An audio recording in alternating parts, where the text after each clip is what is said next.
Swadhyaya classes. I welcome you all in today's lecture. हम लोग ये सेकंड लेक्चर है magnetic effect of electric current का। पहले लेक्चर में हम लोग इंट्रोडक्शन पढ़े थे मैग्नेट के बारे में, ठीक है। आई होप आप लोगों को वो समझ में आ गया होगा। यहाँ हम लोग मैग्नेटिक फील्ड के बारे में पढ़ने वाले हैं, जो कि नया टॉपिक था। मैंने सीक्वेंस बता ही दिया था आप लोगों को। तो चलिए स्टार्ट करते हैं। मैग्नेटिक फील्ड होता क्या है ना। टॉपिक से समझते हैं सबसे पहले, है ना। मैग्नेटिक फील्ड, फील्ड मतलब क्या होता है? फील्ड मतलब आप लोग जान रहे हैं, है ना, एक रीजन, एक एरिया, है ना। जैसे फुटबॉल फील्ड, है ना, फुटबॉल का फील्ड कहेंगे। बेसिकली उस फील्ड में जहां फुटबॉल खेला जाता है उसको फुटबॉल फील्ड कहा जाता है, ठीक है। जिस फील्ड में क्रिकेट कहा जाता है, खेला जाता है, उसे क्रिकेट फील्ड कहा जाता है। उसी तरह जिस फील्ड में मैग्नेटिक इफेक्ट रहेगा उसको मैग्नेटिक फील्ड कहा जाएगा, ठीक है। इसका पहले मैं डिफिनेशन लिख देता हूं, फिर और समझाता हूं। द स्पेस और reason around a magnet where its magnetic effect can be experienced is called magnetic field, ठीक है। अब हम लोग डिफिनेशन को समझते हैं, है ना। मैग्नेटिक फील्ड किसे कहा जाता है? देखिए क्या क्या यहाँ पे कीवर्ड्स हैं।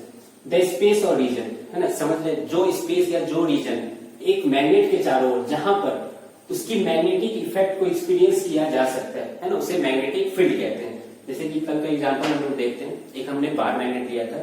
ये एक मैग्नेट है, इसके चारों तरफ स्पेस है, रीजन है ना। ऊपर नीचे side, left side, right side, है ना, हर तरफ रीजन है, ठीक है। उस मैग्नेट के चारों ओर जहां पे मैग्नेटिक इफेक्ट एक्सपीरियंस किया जा सकता है। जैसे कि एक आयरन नेल लिए, ठीक है। आप यहाँ पर रखते हैं, ये आगे चिपक जाता है। थोड़ा सा दूर रखते हैं, चिपकता है। और दूर रखते हैं, हल्का धीरे धीरे चिपकता है। उसके बाद बहुत दूर रख दिए, मान लीजिए 10 मीटर दूर रख दीजिए इस मैग्नेट पे, ठीक है। तो 10 मीटर दूर से आयरन नेल आता है क्या चिपकते हुए? नहीं आता है। आपने देखा होगा, एक्सपीरियंस भी किया होगा, है ना, एक्सपेरिमेंट किया होगा बचपन में, ठीक है। तो इसका मतलब इसकी मैग्नेटिक फील्ड जो है, मतलब जहां पर ये अपना मैग्नेटिक इफेक्ट दिखा सकता है, वो क्या है? लिमिट है, एक सराउंडेड बाय स्पेस है वहां पे, ठीक है। तो उस स्पेस को, उस इलाके को, उस रीजन को ही क्या कहा जाता है? मैग्नेटिक फील्ड रीजन कहा जाता है या मैग्नेटिक फील्ड कहा जाता है ना, सिंपल शब्दों में। तो समझ में आ रहा है। लेकिन यहाँ पर मैं एक चीज बताना चाह रहा हूँ आप लोगों को कि थ्योरेटिकली, है ना, थ्योरेटिकली ऐसा माना जाता है कि इसकी मैग्नेटिक फील्ड जो है अनंत तक जाती है, इनफाइनाइट तक जाती है ना। ये थ्योरेटिकल है, प्रैक्टिकल ऐसा होता नहीं है। अब देखिए होता क्या है, अनंत तक चलो मान लिया, है ना। अब मान लीजिए कि 10 मीटर। और एक चीज और मैं बता देता हूँ, अनंत क्या है, इन्फिनिटी क्या है? एक रिलेटिव टर्म है, ठीक है। जैसे कि एक एग्जाम्पल आप लोग देख सकते हैं, चींटी का एग्जाम्पल ले लीजिए। एक चींटी के लिए आपका शहर ही उसको इन्फिनाइट लगता होगा, है ना, बहुत लंबा चौड़ा लगता होगा। लेकिन आपके लिए लगता है कि आपका शहर नहीं, आपको तो चांद तारा भी लगता है पास ही में, है कि नहीं। तो एक ये रिलेटिव टर्म है। उतना दूर कहाँ जा रहे हैं आप? अपने दीवार के सामने, दीवार आपको लग रहा होगा 10 फीट का, है ना। दीवार के सामने आप एकदम आंख एकदम दीवार से सटा दीजिए ऐसे करके, ठीक है। आपको लगेगा कि दीवार भी बहुत इन्फिनाइट लंबा, उसका छोर दिख ही नहीं रहा है। तो ये क्या है? रिलेटिव टर्म है इन्फिनिटी, ठीक है। तो इन्फिनिटी तक तो मान लिया जाता है थ्योरेटिकली, है ना। लेकिन वहां पर फोर्स लग ही नहीं रही है, उतनी कंसिडरेबल अमाउंट में फोर्स लग ही नहीं रही कि कोई इफेक्ट प्रोड्यूस कर पाए, है ना। तो वो नेग्लिजिबल ही होता है, लेकिन थ्योरेटिकली माना जाता है, इसलिए हम लोग भी मानेंगे, है ना, कि इन्फिनिटी तक जाती है, ठीक है। लेकिन डिफिनेशन हम लोग क्या रखेंगे? हमेशा यही रखेंगे कि जहां पे मैग्नेटिक इफेक्ट देखा जा सकता है। इन्फिनिटी में भी देखा जा रहा है। आज यहां से क्या कहते हैं, एक कोस दूर भी देखा जा रहा है, लेकिन इतना कम देखा जा रहा है, इतना कम देखा जा रहा है। मान लीजिए कि वहां पे कोई नेल है, उस पर फोर्स लग रही है 0.0000000, जिंदगी भर जीरो बोलते रहिए, है ना, जिंदगी भर जीरो बोलते रहिए और फिर बाद में 1 लगा दीजिए और फिर न्यूटन, फोर्स का ऐसा यूनिट न्यूटन होता है, ठीक है। तो उतना फोर्स लग रहा है। अब बताओ कि उतना फोर्स अगर लग भी रहा है तो कोई फर्क पड़ रहा है क्या? नहीं पड़ रहा है। तो उसको हम लोग जीरो मानेंगे, लेकिन बोलेंगे तो कि फोर्स लग रहा है। जैसे कि फॉर एग्जांपल एक और देख लीजिए, ग्रेविटेशन फील्ड में आपने देखा था कि दो, है ना, कोई भी मास वाला ऑब्जेक्ट होता है, दो मास वाला ऑब्जेक्ट होता है, उस पर फोर्स लगता है ना। एक आदमी दूसरा आदमी, उस पर भी फोर्स लगती है, थ्योरेटिकली लग रही है, ठीक है। कभी आप एक्सपीरियंस कर पा रहे हैं क्या? नहीं कर पा रहे हैं। क्यों नहीं कर पा रहे? क्योंकि फोर्स बहुत ही छोटी है, लेकिन लग तो रही है ना, है ना। आप एक्सपीरियंस नहीं कर पा रहे, वो अलग बात है, लग तो रही है ना। तो हम लोग जीरो तो नहीं कह सकते। उसी तरह से यहाँ पे मैग्नेटिक फील्ड रीजन क्या होती है? इन्फिनिटी तक माना जाता है इसको, ठीक है। तो ये मैग्नेटिक फील्ड हो गया, इसका डिफिनेशन आप लोगों को समझ में आ गया होगा। अब देखिए इसके बारे में और कुछ पॉइंट्स हम लोग देख लेते हैं। मैग्नेटिक फील्ड जो होती है उसका मैग्नीट्यूड भी होता है और डायरेक्शन भी होता है। मैग्नीट्यूड भी और डायरेक्शन भी। बेसिकली मैग्नीट्यूड वाले पार्ट को क्या कहा जाता है बाबू, मैग्नेटिक फील्ड इंटेंसिटी। इसके डायरेक्शन वाले पार्ट को, मैग्नीट्यूड वाले पार्ट को मैग्नेटिक फील्ड इंटेंसिटी कहा जाता है, ठीक है। लेकिन हम लोग बार बार मैग्नेटिक फील्ड इंटेंसिटी ना बोल के मैग्नेटिक फील्ड ही इसको भी बोल देते हैं, जबकि मैग्नेटिक फील्ड को नहीं बोलना चाहिए इसको, है ना, क्योंकि मैग्नेटिक फील्ड तो एक एरिया, एक रीजन बताता है ना। लेकिन बोलचाल की भाषा में और फिजिक्स वाले है ना लोग भी, इनफैक्ट 12th क्लास में भी आप लोग देखोगे कि बोलना मैग्नेटिक फील्ड इंटेंसिटी चाहिए, लेकिन मैग्नेटिक फील्ड है ना जनरली हम लोग बोल देते हैं, है ना, क्योंकि मैग्नेटिक फील्ड ज्यादा है ना इजी लग रहा है बोलने में शायद इसलिए, ठीक है। तो हम लोग भी मैग्नेटिक फील्ड ही बोलते रहेंगे, है ना। तो मैग्नेटिक फील्ड जब हम लोग आने वाले टाइम में बोलेंगे कि मैग्नेटिक फील्ड स्ट्रांग है, तो उसका मतलब क्या है, मैग्नेटिक फील्ड इंटेंसिटी स्ट्रांग है, उसकी क्षमता स्ट्रांग है, ठीक है। तो इसका मैग्नीट्यूड भी होता है और डायरेक्शन भी होता है ना। डायरेक्शन कैसे होगा हम लोग आने वाले लेक्चर्स में देखेंगे, है ना, कि मान लीजिए किसी मैग्नेट का डायरेक्शन किधर है ना, तो वो हम लोग आने वाले लेक्चर्स में देख लेंगे। अलग अलग मैग्नेट का अलग अलग, इलेक्ट्रोमैग्नेट का अलग अलग, करंट कैरिंग कंडक्टर का डायरेक्शन मैग्नेटिक फील्ड का अलग अलग होता है ना, तो हम लोग आगे देखेंगे। तो अब मैग्नीट्यूड भी है और डायरेक्शन भी है, इसका मतलब मैग्नेटिक फील्ड को हम लोग क्या कह सकते हैं, वेक्टर क्वांटिटी कह सकते हैं, है ना। ये आप लोग जानते हो, है ना, जिस क्वांटिटी की मैग्नीट्यूड भी होती है और डायरेक्शन भी होती है उसे क्या कहते हैं, वेक्टर क्वांटिटी कहते हैं, ठीक है। अब हम लोग ये हो गया, है ना, मैग्नेटिक फील्ड हो गया, इतना ही ज्यादा जानना नहीं है इसमें। उसके बाद है मैग्नेटिक फील्ड लाइंस, है ना। लेकिन इसके पहले मैग्नेटिक फील्ड लाइंस मैं आपको समझाऊं, एक मैं यहाँ पे छोटा सा एक्सपेरिमेंट आप लोगों के सामने शेयर करना चाह रहा हूँ। इनफैक्ट ये एक्टिविटी एनसीईआरटी में है ना, एनसीईआरटी में है ये एक्टिविटी, है ना। तो वो बेसिकली इसमें ये टॉपिक मैं लिख दे रहा हूँ, मैग्नेटिक फील्ड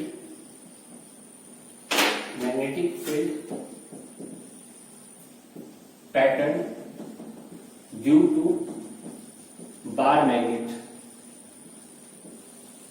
ऐसा कुछ टॉपिक होगा, ठीक है। तो अगर आपके पास एनसीईआरटी बुक है अभी जस्ट सामने, तो एक बार वीडियो को पॉज करके है ना ये एक्टिविटी देखिए आप लोग, है ना, क्योंकि उसमें डायग्राम बहुत अच्छा दिखेगा। शायद मैं उतना ऐसा डायग्राम नहीं बना पाऊंगा, लेकिन मैं भी कोशिश करूंगा, ठीक है। तो देखिए आप लोग, तो चलिए देखता हूँ मैं कैसा डायग्राम बना पा रहा हूँ। बेसिकली उसमें क्या किया गया इस एक्सपेरिमेंट में, एक कार्डबोर्ड लिया गया मान लीजिए, है ना, एक कार्डबोर्ड लिया गया, इसके ऊपर आयरन फिलिंग्स रख दिए गए हैं। आयरन फिलिंग्स मतलब छोटा छोटा आयरन का पार्टिकल्स, वो रख दिया गया यहाँ पर, ठीक है।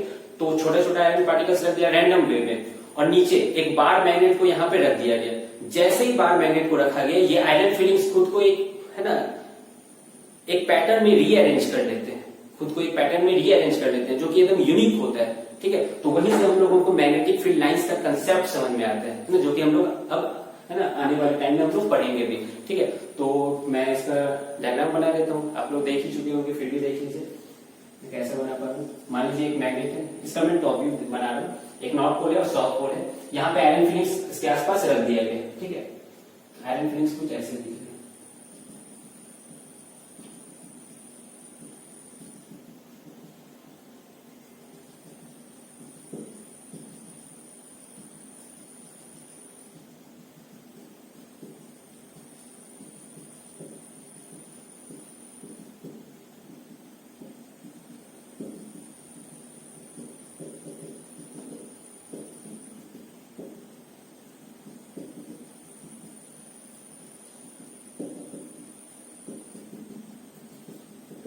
एक चीज देख रहा होगा आप लोगों को, है ना, कि एक पार्टिकुलर शेप में रीअरेंज टाइप का लग रहा है। तो यहीं से मैग्नेटिक फील्ड लाइंस का कंसेप्ट समझ में आता है ना।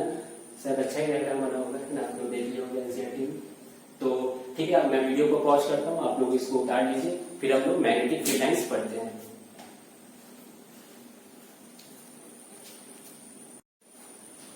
हाँ तो बच्चों, अब हम लोग मैग्नेटिक फील्ड लाइंस के बारे में देख लेते हैं, है ना। मैग्नेटिक फील्ड लाइंस क्या होता है, आपने वो पैटर्न देखा बार मैग्नेट की वजह से, है ना। तो मैग्नेटिक फील्ड लाइंस को मैं डिफाइन कर देता हूं पहले। They are imaginary lines, they are imaginary lines, है ना, ये इमेजिनरी लाइंस है, ठीक है, अलोंग विच अ मैग्नेटिक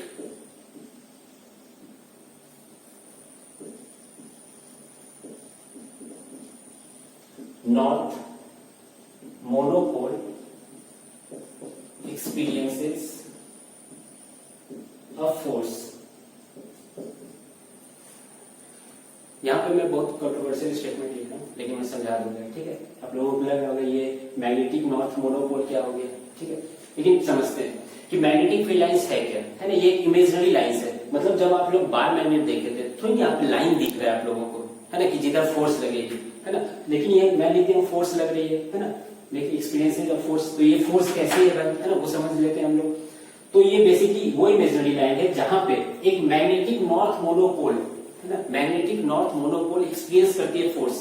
तो बेसिकली ये इसको एक तरह से कह सकते हो डिफाइन करने का एक तरीका है ना। अब देखो नॉर्थ मोनोपोल तो होता नहीं है, मैंने अभी जस्ट बताया पिछले लेक्चर में कि ऐसा तो नहीं है कि नॉर्थ पोल को अलग कर दोगे, ऐसा हो नहीं पाता है ना। तो नॉर्थ मोनोपोल कहने की मतलब है कि अगर नॉर्थ मोनोपोल होता, ठीक है, मतलब कि अगर मान लो कि ये कंपास नीडल है ना, इसका नॉर्थ भी और इसका साउथ भी है, तो ये जो नॉर्थ मोनोपोल है ना, इस पे क्या असर हो रहा है, साउथ पे हम लोग नहीं देख रहे हैं, इस पे क्या असर हो रहा है वो हम लोग यहाँ पे देख रहे हैं, है ना। ऐसा नहीं है कि इसको तोड़ के अलग कर दिए, समझ रहे हो ना इस चीज को।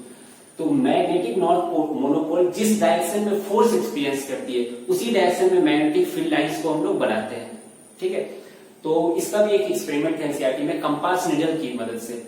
पैटर्न तो हम लोग को दिख गया था बार मैग्नेट की वजह से, लेकिन हमको डायरेक्शन नहीं समझ में आ रहा था, ठीक है। मैग्नेटिक फील्ड लाइंस भी एक तरह से दिख रहा था, है ना, हल्का हल्का दिख रहा होगा, ऐसे ऐसे करके है, ठीक है, गोल गोल है। तो पैटर्न उसका क्या होगा, उसके लिए कंपास नीडल का एक दूसरा एक्सपेरिमेंट है, वो भी किया गया है। तो मैं यहाँ पे लिख दे रहा हूं magnetic field lines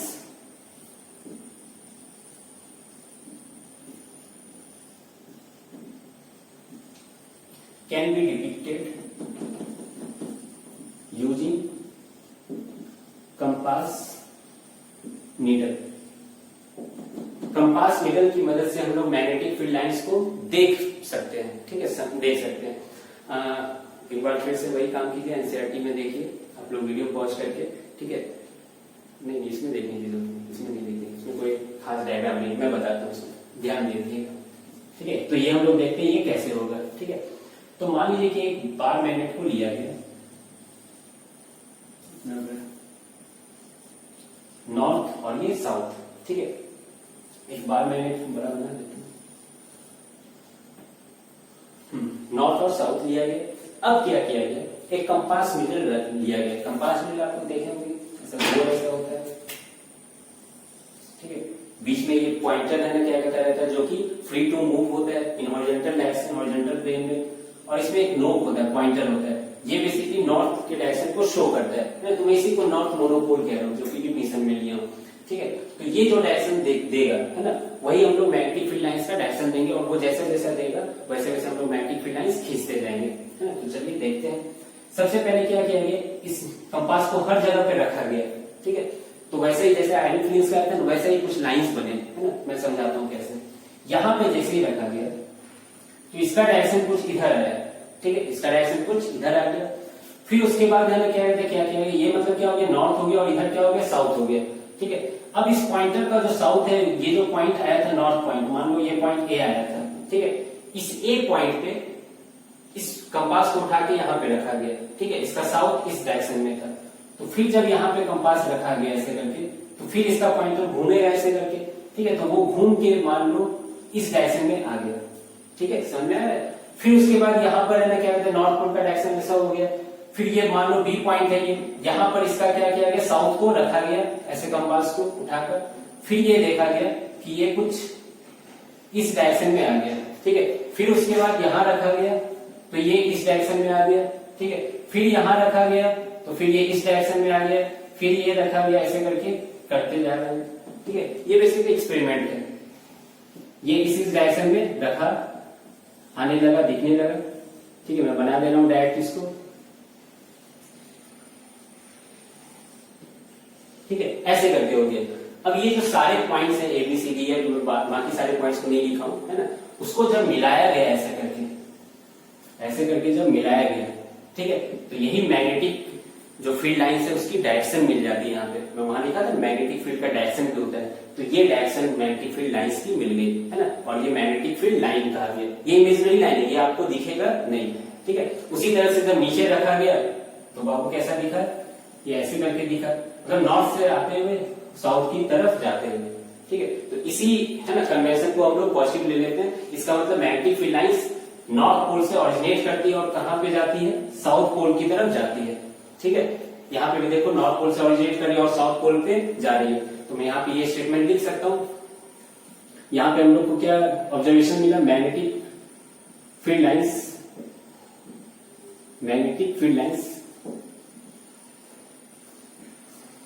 originate from north pole and terminate at south pole। ठीक है, मतलब नॉर्थ पोल से निकलती है और साउथ पोल की तरफ जाती है, कोई दिक्कत इसमें? तो वैसे मैं इसको फिर से नया टॉपिक जब लिखूंगा properties of magnetic field lines, तो मैं वहां पे इसको समझा दूंगा। अभी आप लोग क्या कीजिए, इसको नोट कर लीजिए, मैं वीडियो पॉज करता हूँ, फिर उसके बाद लास्ट है ना इस लेक्चर में जो भी हम लोग पढ़ने वाले हैं properties of magnetic field lines. ठीक है, जल्दी से।